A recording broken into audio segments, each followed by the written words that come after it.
The Northrop Grumman X-47B was an important milestone in the U.S. Navy's effort to create the first unmanned aerial vehicle with carrier capability. Following the successful Pegasus project of the early 2000s, the military collaborated with its industrial partners and created a genuinely remarkable piece of engineering throughout the course of the 2010s, a strike fighter-sized drone. A number of adjustments were made to the X-47, followed by a number of unique tests. The expectations were quite high, and it was time to determine whether such cutting-edge technology could be easily exploited or if the formidable UAV-B was too forward-thinking for its time. This is known as proof of concept. The U.S. Navy did not devote all of its resources to creating an effective unmanned combat air vehicle until the 2000s, let alone one that was based on a carrier. But later, Boeing, Northrop Grumman, and the Air Force joined forces with the Sea Service. The specification calls for an aircraft capable of deck launch and recovery integration, with command and control systems, and viable operation within a carrier electromagnetic interface as part of a concept exploration initiative run by DARPA to develop a single solution for both functions. It goes without saying that the airframe had to endure salt's corrosive effects. The UCAV-B reconnaissance flights were used by the Navy to infiltrate defended enemy airspace and locate potential targets for forthcoming operations. Consequently, the service granted Northrop Grumman a contract in early 2001 to create the X-47 Pegasus, an unmanned combat air system demonstrator. The demonstration that emerged was a straightforward black arrowhead without a vertical tail. It had 6 control surfaces with 2 ivans and small flap structures, a leading edge sweep of 55 degrees, and the following edge sweep of 35 degrees. Additionally, it had a single JT-15D5C tiny, high-bypass turbofan engine made by Pratt & Whitney Canada.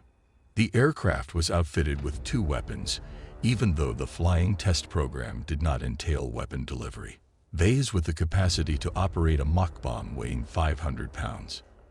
In addition, the Pegasus would assess carrier deck landing technology.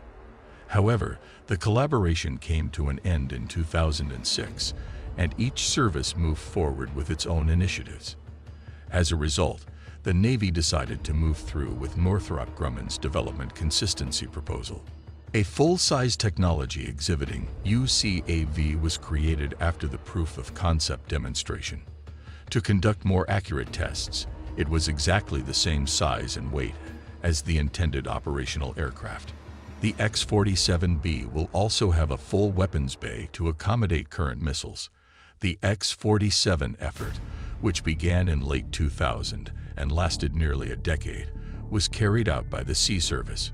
In Palmdale, California, the Air Vehicle 1 prototype was finished and put into service, but additional development was required due to the software's complexity. The aircraft underwent active towed taxiing experiments a year later, but it wasn't until early 2010 that it really tried to taxi on its own. Formal flights began later than anticipated, with the maiden flight occurring at Edwards Air Force Base in early 2011. The first flight, though, wouldn't take place until the fall and would be in cruise mode with the landing gear retracted. AV-2, the second demonstration, took to the air for the first time at the end of the same year. The 2 demonstrators were supposed to undergo a 3-year test program, but because of how well they performed, the initial trials were stopped after just 16 flights. The Navy quickly resumed sea trials, including carrier launches and recovery after that. Furthermore, there is autonomous in-flight refueling.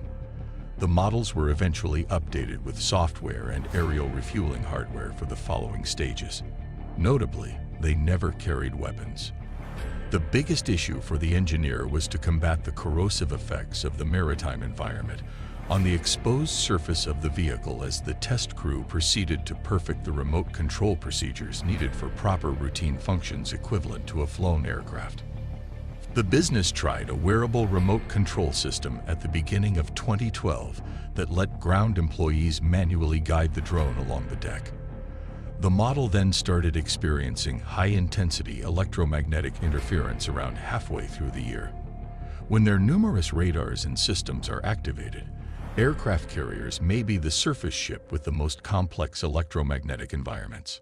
The X-47B successfully completed the first at-sea test phase in less than a month after beginning its carrier-based evaluation aboard the U.S. Harry S. Truman in November. Fortunately, the plane worked with the flex deck, hangar, bays, and communication systems of the carrier. A significant step forward in drone development was made in the summer of 2013 when the X-47B made an arrested landing on a mock carrier deck at Patuxent River, Maryland. A few days later, it launched from the U.S. George H.W. Bush. Considering that it was the first time a UAV had been launched from an aircraft carrier, a second pilot took control of the UAV after it was launched and successfully piloted it from the Chesapeake Bay to Naval Air Station Protection River. Later, it was also given the go-ahead for the ability to perform touch-and-go landings and takeoffs from the deck while in motion. The X-47B also completed the first UAV-arrested carrier landing at sea, advancing the program's goal of developing the first operational drone for a carrier. On the third try, the model encountered a technical problem and was redirected to the Wallops Flight Facility in Virginia after one of its 3 navigational components failed.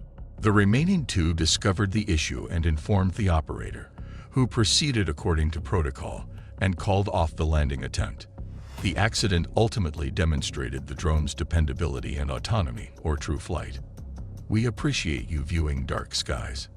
For a lot more scientific and military advancements, please hit the like button and subscribe to all of our dark documentary channels. To be the first to learn about our new videos, don't forget to turn on the notifications bell. Remain tuned.